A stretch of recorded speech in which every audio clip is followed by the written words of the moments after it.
Mrs.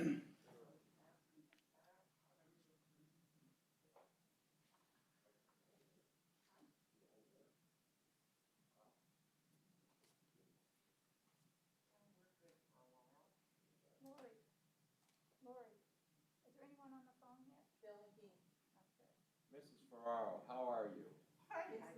It's nice to see you. Is it blinking? Is it stop Hello. blinking yet? Is this thing blinking yet? Is this thing How are you? blinking? Is it blinking? All right, we're ready to go. Okay. Clock, so let's roll. All right, we'll begin the Finance Committee meeting. Bill McGee is present by phone. Peg Ferraro is present by her presence. And the rest of us all just show up. Any courtesy of the floor? Nope.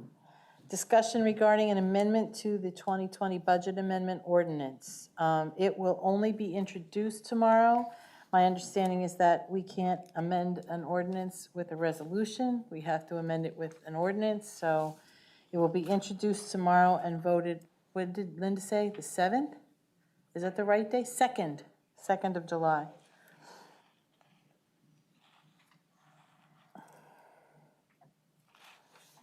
So do we need people to introduce, so we need to change it? Because I said I would introduce it. Do we need to change the people? No, what you just need, if there's anybody wants an explanation of why.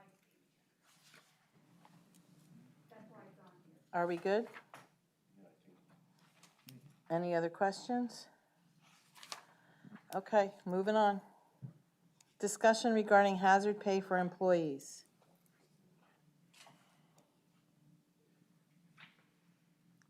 I believe that would be Mr. McClure and or Mr. Barron.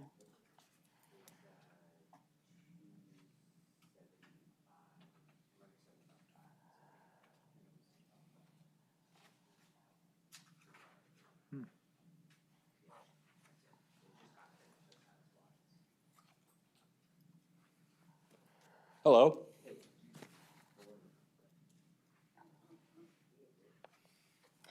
So, I guess what we need is a bit of an outline of what's been done to date, and my understanding, there's some people that have some questions about this, but if you want to start the conversation, you just want to answer questions about it? Well, what would we like to know? I guess, first of all, who actually is receiving hazard pay? That would be the first, what pools of employees are receiving that? Okay, they would be corrections officers and others in NCP, Northampton County Prison, who have regular contact with inmates who may or may not be carrying coronavirus. Does that include the prime care employees or? No, prime care employees are not our employees. Okay. And that's one pool? Who That else? is Graysdale, everyone who works at Graysdale. Okay. Children and youth workers who are required to make home visits, and only if it's known whether someone has been diagnosed COVID-19 positive. Someone in the home has been diagnosed COVID positive?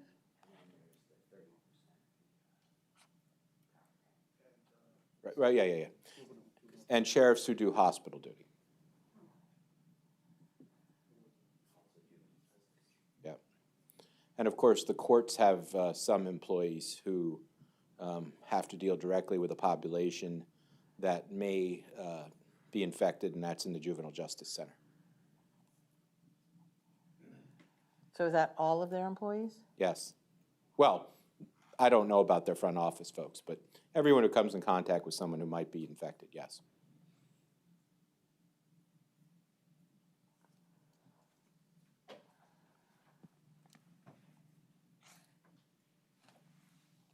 Do any of you have questions?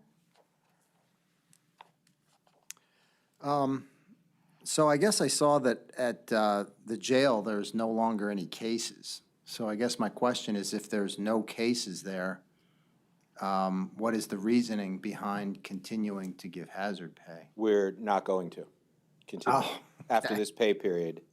So my emergency power has expired, Council would have to extend the hazard pay at corrections, and we're informing all of the relevant supervisors that hazard pay will be discontinued at this time. Okay.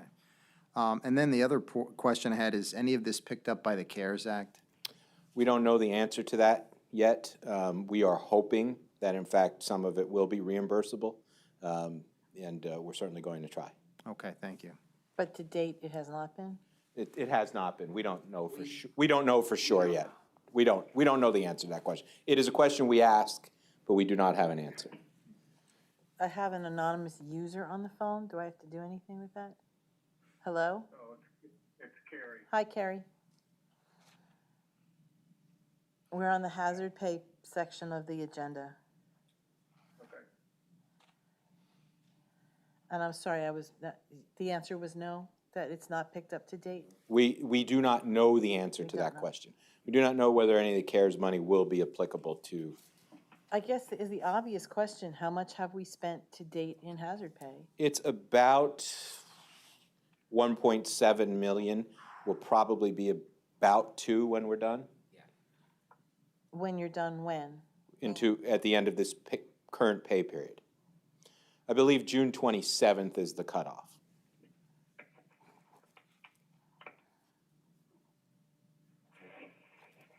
Did you have a question? Sorry. So because you no longer have that emergency declaration, everybody's going to lose hazard pay unless we do something? Am I understanding this correctly? That is the procedure, sir, and at this time, we are not recommending hazard pay beyond June 27th. Okay, thank you. And the reason for that is, Councilman Lott, we will need to have some ammunition left to pay hazard pay again, should we have a second wave or an uptick, because as you know, the virus is still out there. We may be over I heard an epidemiologist say this yesterday, I'm paraphrasing, we may be over the epidemic, but it is not over us. So we'll need some more money, and especially at Graysdale, we're concerned that if we continue to pay it as and this comes from Graysdale administration. They advised me today that they can't recommend to me to recommend to you to continue it past the 27th while infections are coming down. And part of the reason for that is they want to be able to have money in Graysdale's budget to pay hazard pay again if we find ourselves in the situation we found ourselves in March and April.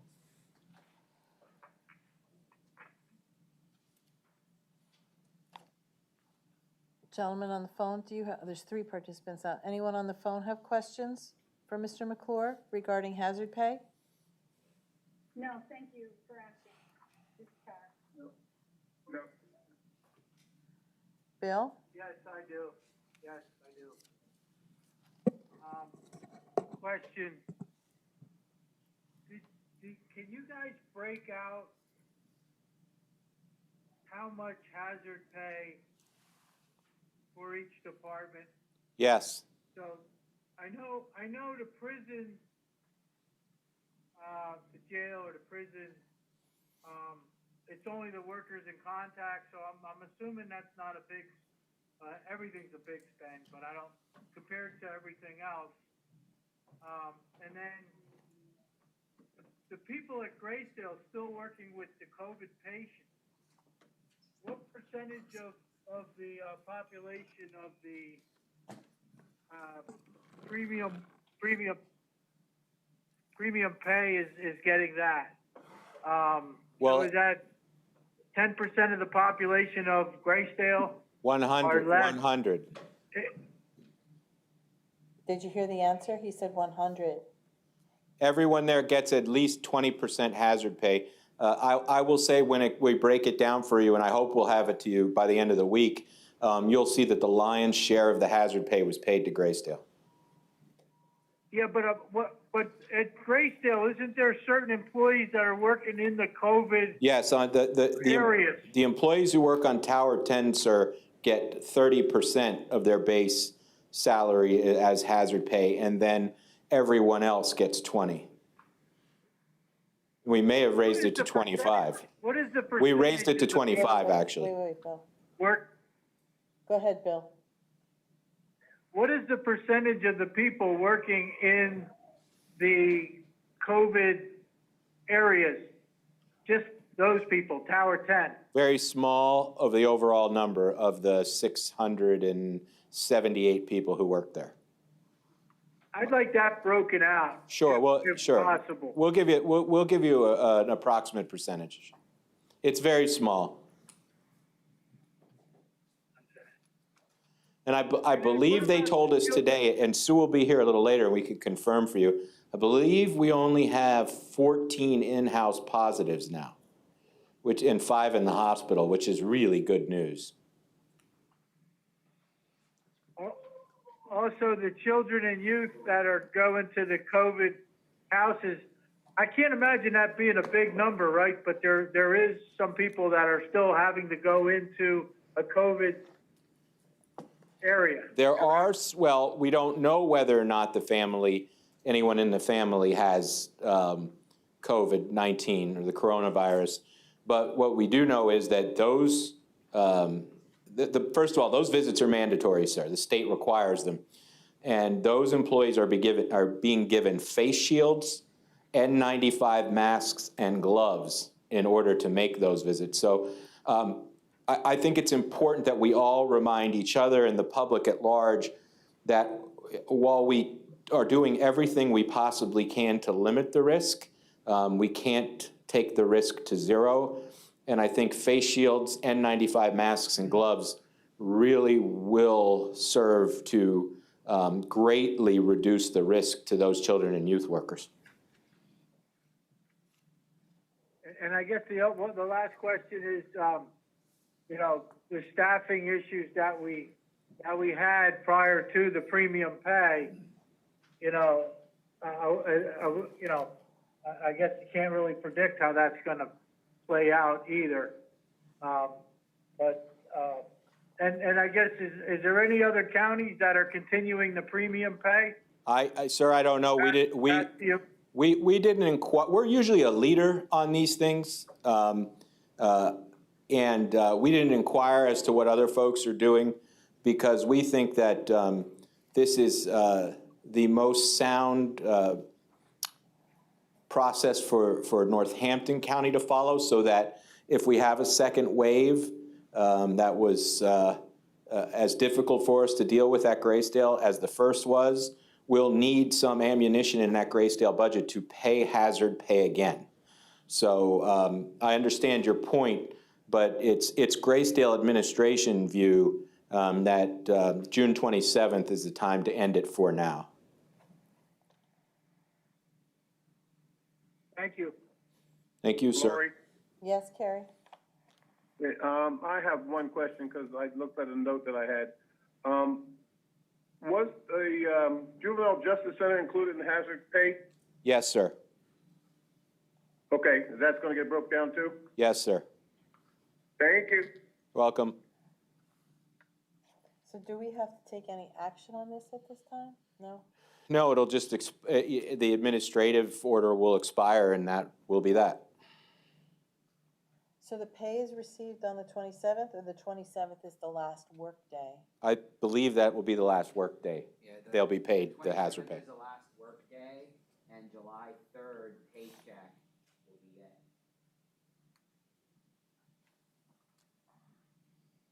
Any other questions on this matter? And again, we'll be at about $2 million in hazard pay. Right. And so that's 30 and 25 and 20% of the base pay, depending on where you were working. And was children and youth a high number? It was not, no. Because they were here saying they were all working remotely, correct? So there were only visits recently, correct? No. I don't know if Ms. Wondolowski's walked in yet or not, but No. they were required to, there were certain visits that are legally mandated throughout the entire pandemic period. I don't know how many there were a few, but yes, they were required to go.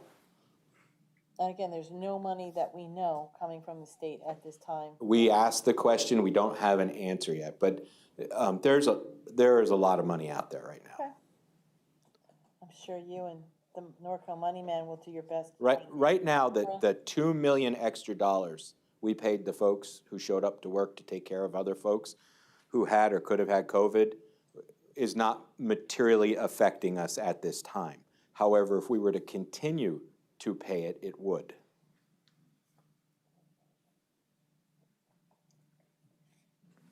Go ahead.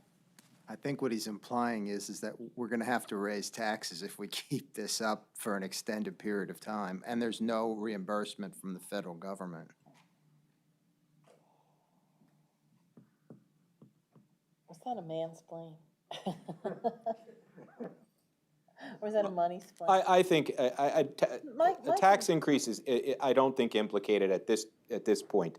But to your point, we would get further into the fund balance, for sure. Mrs. Farrar, any questions? Okay, thank you. Thank You you. said you'd had that to us by the end of the week? I hope to have the gross number, and so what do we want? The gross number, a breakdown of the departments? I think breakdown of the department. With their numbers, and Mr. McGee wants the percentage of Tower 10 people who are being compensated with hazard pay. Did I get that right? I think so. Okay. As an overall percentage of the total Graysdale Is that employee correct? population? McGee? Yes. Yes. Very Do good. we need projections if we would continue? Do we want projections if we would continue, or no? No? Okay. I mean, Hello?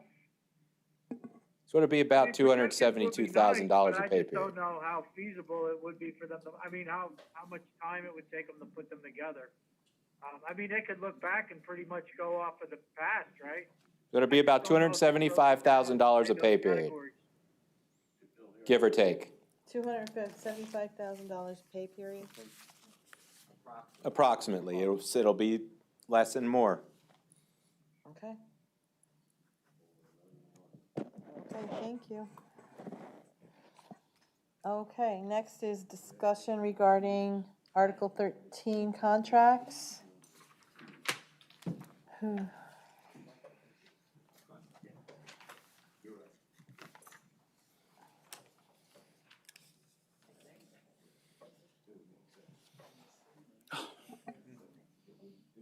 Good afternoon. In your packets, we had provided you the explanation for a great deal of the, at least the narrative for a great deal of the changes here. One of the things we got hit with right out of the gate was a need to provide a extended or larger size detention basin by DEP. How much larger? 16,000 tons of dirt larger. A detention basin that was 8.5 feet deep, for which, with all of the rain we've had this year so far, we've used 1.5 feet of it. That came at that's the largest or the lion's share of what this change is for this project in general. And it was an element that, and most of what we're looking at here are what would be defined as errors and omissions, things that the engineer did not pick up and started to become disclosed, or parts of the requests from information from the different prime contractors as to sizing of things, as to how this is going to work, where that is. We stepped in and forced the engineer to have a second third-party review done, and therein lies about $100,000 worth of the changes that were picked up by a different engineer that these two initial engineers did not have correct on the plans. So these are things that we were not planning on, but we expected somewhere along the line would be there. And most of this, as I said, is delineated in the narrative. Is there any specific questions you have that I can help with, or? As a perfect example, the Public Works provided the flow rates of water available at the site, and they missed the need for a fire pump. So that had to be added in afterwards, and that comes in at about $80,000 when all is said and done.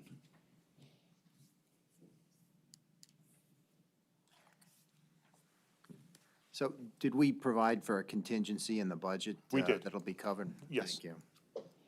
Thank you. We had two things working for us. One, the bids, when they first came in, as we discussed, came in lower than anticipated. We did make some significant changes. MOPEC, the company that provides the stainless steel tables and furniture and so on, we stepped away from a number of those things being stainless steel, and we made them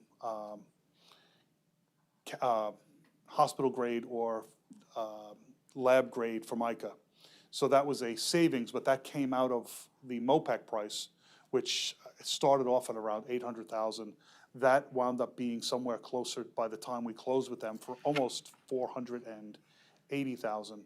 But some of that money has to now shift into the carpentry for building these items or installing them as well. So some of these things did shift.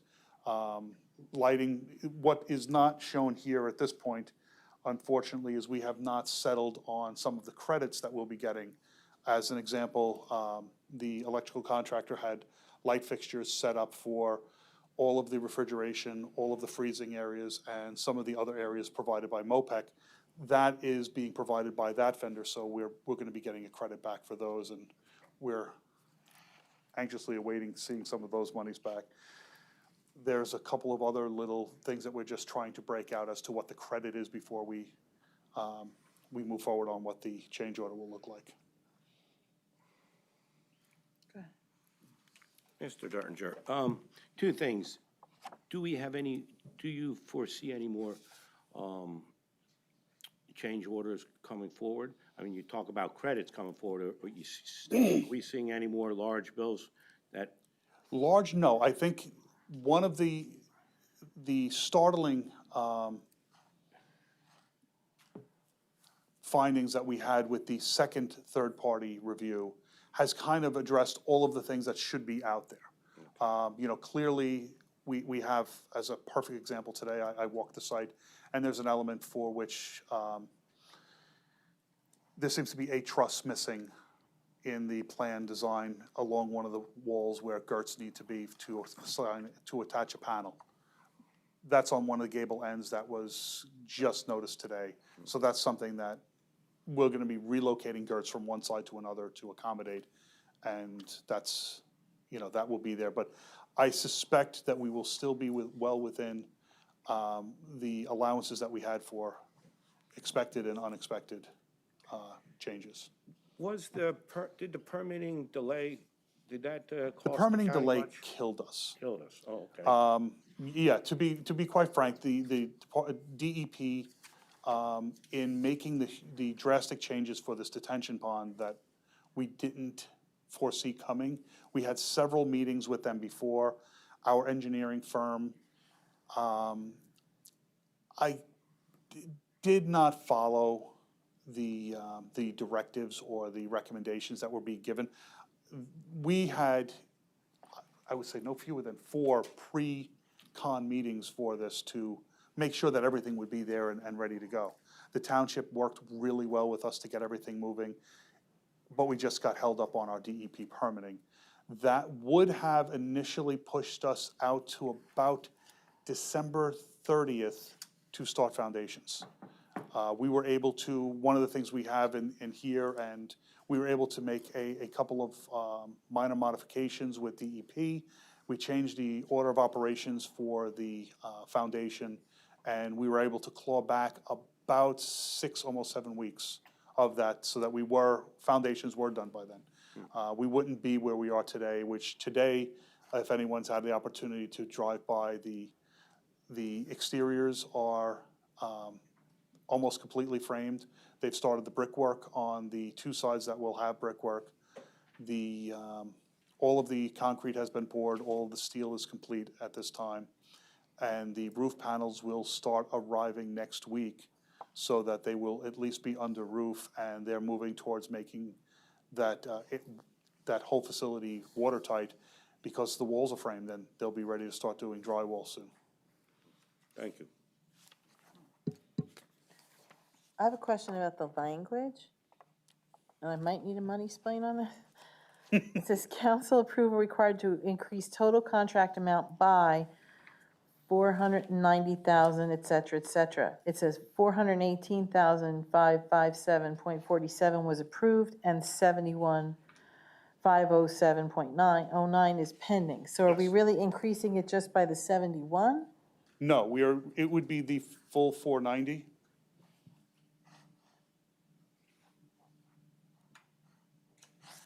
So where was the other money approved then? We already approved that? We did not approve it. The architect and the construction manager approved those changes to move forward. That they were appropriate or necessary changes. So the pending approval is the architect or the Yes. contract? The other ones are still not finalized or hashed out, so in one of these changes here, that was 319,000 for the extra dirt, the DEP requirement, the bulletin one change. That started at $601,000, and by the time we were finished making certain that everything was appropriate, it wound up being the 319. I can't promise that we can do that on all of them, but that was certainly one that we were clear on as to what we were doing. And to that extent, we will be required at the end of this to get rid of a significant amount of that dirt from that location, and we're looking to see if we can lose it in the field there.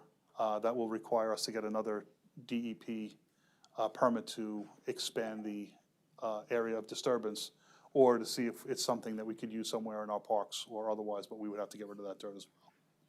Oh my goodness. So should we take each one of these one by one?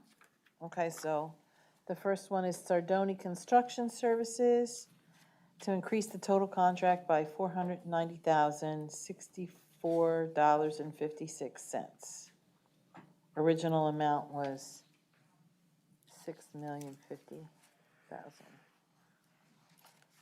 Any questions? Lori, I have one. Yes, Carrie? Did Charles say that there was a missing truss? I'm missing, I didn't hear the last word. Truss. A missing What was truss? missing? yes, Was that missing in the original order, or was it something that was just an oversight?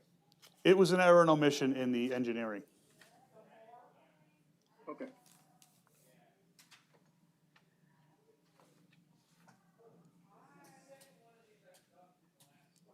Can we close the door, please?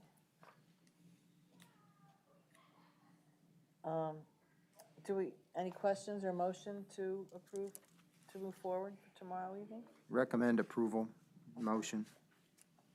Do we need a second? Second, Bill McGee. Thanks, Bill. Okay, Wind Gap Electric. Increase total contract amount by $50,991.23 from the original $737,700. Any questions on that? Motion to move forward. So moved. Second. Second. Thanks, Bill. JBM Mechanical.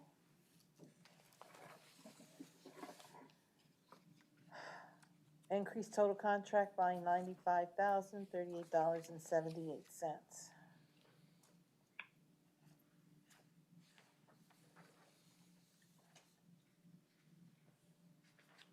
Motion to approve? Or any questions? So moved. Second? Can I second? Okay, I did. Michael Mechanical. Increased total contract amount $47,493.25. Motion to move forward. So moved. Second. So seconded. And Simone Collins Landscape Architecture. No, you've gone beyond the project. Pardon? That's Michael. Oh, that's That's, not on the we're not project? doing, yeah, that's, Well, that's what I have next, okay. so. Just as an aside to that, a special thanks to Rebecca Sanchez and the Economic Development Team. Portion of what we've just passed is also going to be covered by a grant for the CAT scan there, so approximately $143,000. So that's also in there. Okay, thanks. Okay, so now we'll do the Simone Collins landscape architecture. Okay, good afternoon. So the contract for Simone Collins comes as a result of an RFP that our Parks Department had put out earlier this year. We recently completed the review. We did receive 6 proposals. We narrowed it down to 2 firms. One obviously being Simone Collins, another Lardner Klein based out of Virginia. And this project essentially is to develop a Greenway and Stewardship plan for the Minty Lake corridor.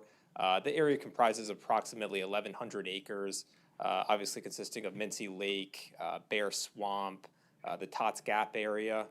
And the primary goals of this study are to, number one, conduct a site assessment to evaluate the existing conditions that we have out there, to develop a plan for future greenway and trail connections within the region, develop or identify potential future recreational opportunities in the area, also examine the existing infrastructure that we have within that corridor, as well as look for improvements to and opportunities to construct new facilities down the road. And this would all tie into potential educational, environmental opportunities as well in that area.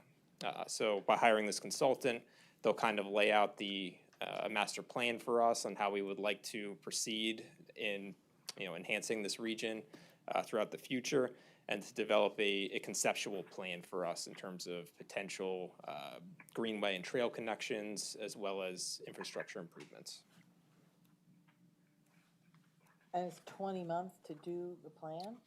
Yes, it is. It's a lot of, there's a component of field work, as well as, it is a very large area, as I had stated, it's about 1,100 acres. So there's a lot of planning that goes into it. And the cost is $150,000, but that it is split 50-50 with a DCNR grant that our Parks Department had received as well. Okay, any other questions from anybody on the dais or on the phone? No questions? Motion to move forward? So moved. So moved. Second? I'll second. Done. Thank you. Oh, thanks, Bill. Thank you. Wait, there's one more question. Can I get another question while you're here? Earlier this year, this council overpaid for a piece of property across the street.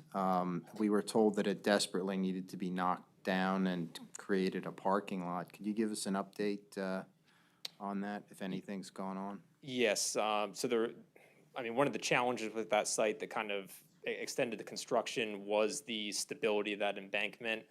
We were able to stabilize it, get a retaining wall built at the rear of the property so that we could achieve one consistent grade throughout the lot. The wall is done, the lot is backfilled, the electrical is all in, and it's ready for the pole, or for the light poles to come in. And paving is scheduled for the tail end of next week. Yeah. But that's good news. That's the Molitis property.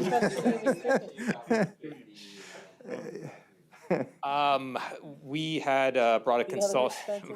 We did overpay for that one, but but this one, it was the one I voted against, so I wanted to know. Yes, we did bring a consultant in to evaluate if there was any kind of hazardous material that would need to be abated. There is a small amount of asbestos in the property that we need to abate before proceeding with demolition. Thank you. Ms. Wondolowski's here. Do you want to double back to the hazard pay to ask questions before we move on to the controller while she's here? Anyone? No one? Anyone on the phone? You're off the hook. Yeah, thank you. Okay, review of controllers' audit reports. Good to see you, sir.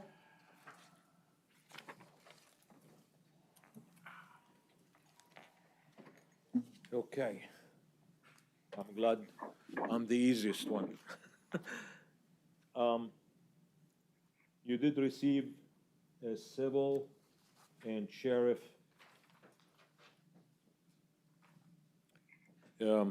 agency fund audit. This is a follow-up. And you see, the first one is regarding the copy machine funds. There was a recommendation, and the corrective action was a spreadsheet so far has not been created. And our comment is the requested spreadsheet information has been sent to the clerk of court via email. Additional follow-up will be performed in 6 months. Regarding the undispersed funds, sheriff cases,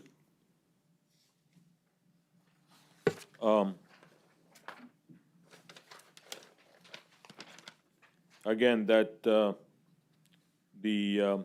for the corrective action, the solicitor was notified regarding the audit. However, the formal copy has not been provided. This will be completed within next week. Our comments are, again, additional follow-up will be performed in 6 months.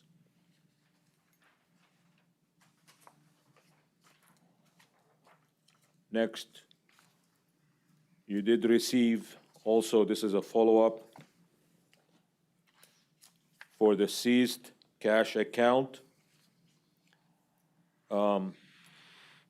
We did recommend that some sort of property features be incorporated into the seizing reporting system.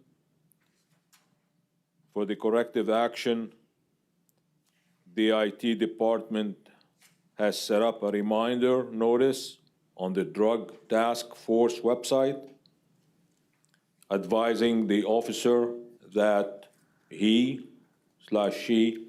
has 10 days to turn over funds to the district attorney's office. The seized funds account balance is relatively up to date, including the $22,700 that was outstanding at the time of the audit. So the $82,377 has been transferred, and all activity is being gone over by Detective Stevens and the recently hired Drug Task Force Secretary. And for our comment, corrective action was taken. We will perform an audit on the seized cash account during 2020 for the most recent fiscal year.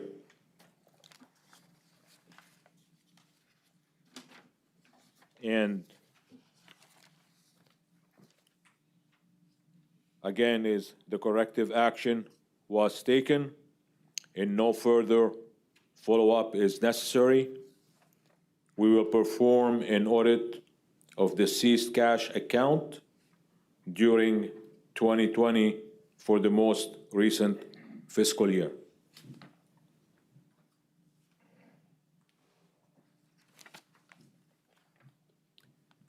In regards of the jail financial responsibility program,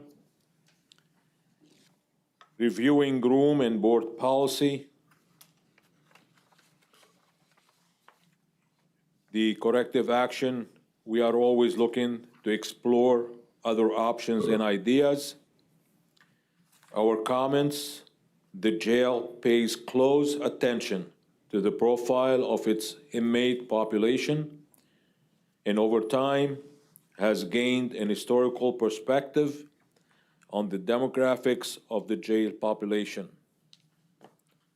They have carefully considered the cost and benefit of implementing a booking fee and believe that it will not provide a material increase on the net benefit derived from charging inmate a daily room and board charge. No further follow-up is necessary.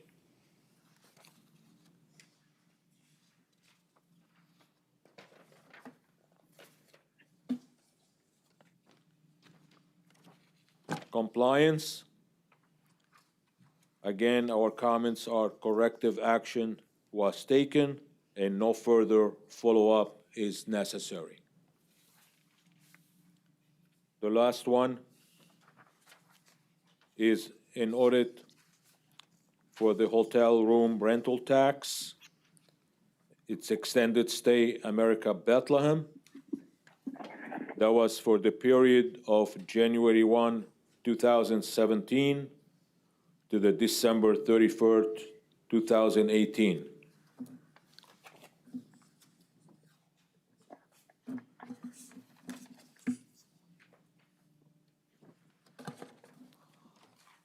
And the results are there were a penalty that they're gonna send us a check for $825.55.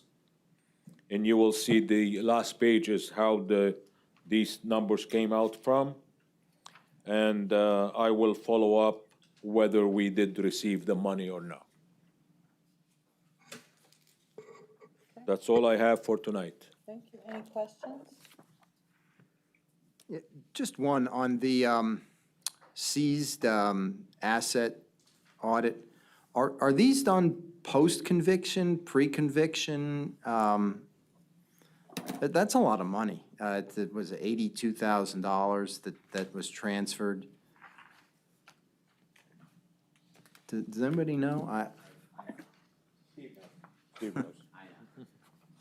So these are items that are seized that are believed to be purchased with drug money. They're taken pre-conviction.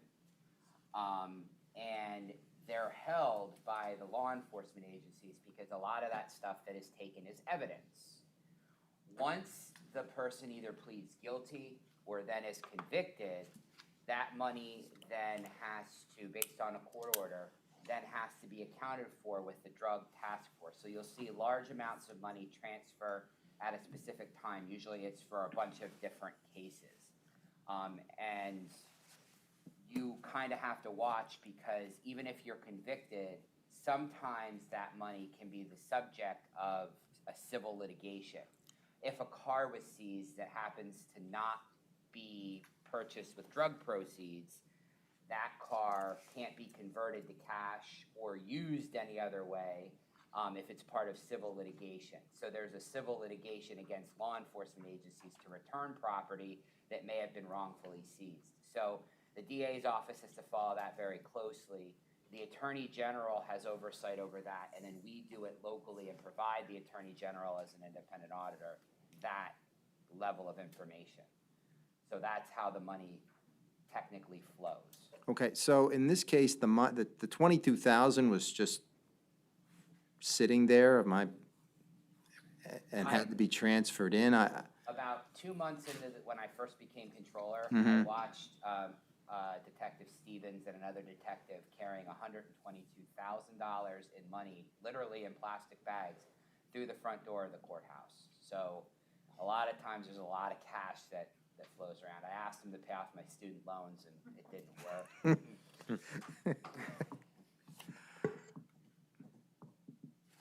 All right, so I'm no fan of civil asset forfeiture. It just, but I know it's legal, and I just want to make sure the money is accounted for properly, so thank you.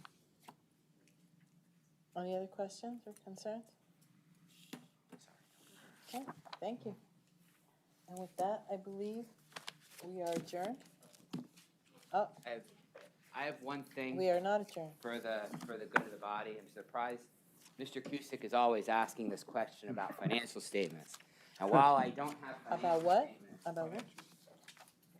While I don't have financial statements, Thank you. I pulled up for council the most recent information on the general fund. And there are a bunch of copies. I know some of your membership is not here. We've been getting information back, and just this week, the external auditors asked for additional information at Graysdale. As you know, it's sort of a give and take process, and as we get information back, they might have to increase their testing in certain areas based on their standards. So I didn't want you to have to wait too long for any information. This is unaudited. The beginning balances are unaudited.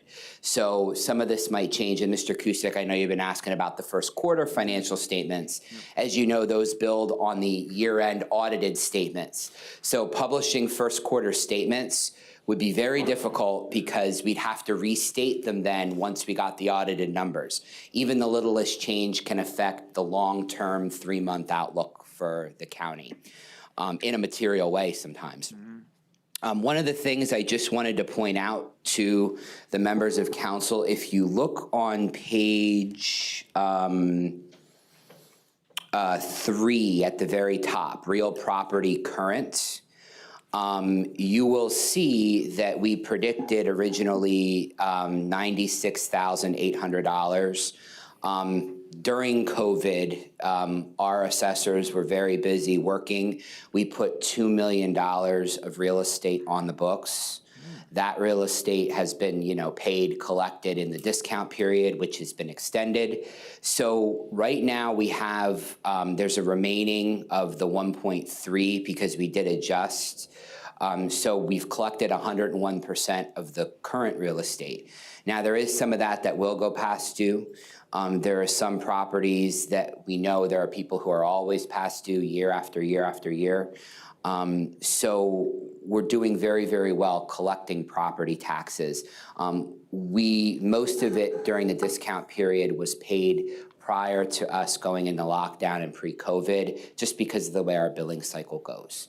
That doesn't mean we haven't had extensive amount of bills. We're still hoping and waiting for CARES Act money. But from a revenue standpoint, things are looking good currently. And, I hopefully after this discount period's over, we'll have a good projection to get the budget predicted when we present it in October for you for 2021.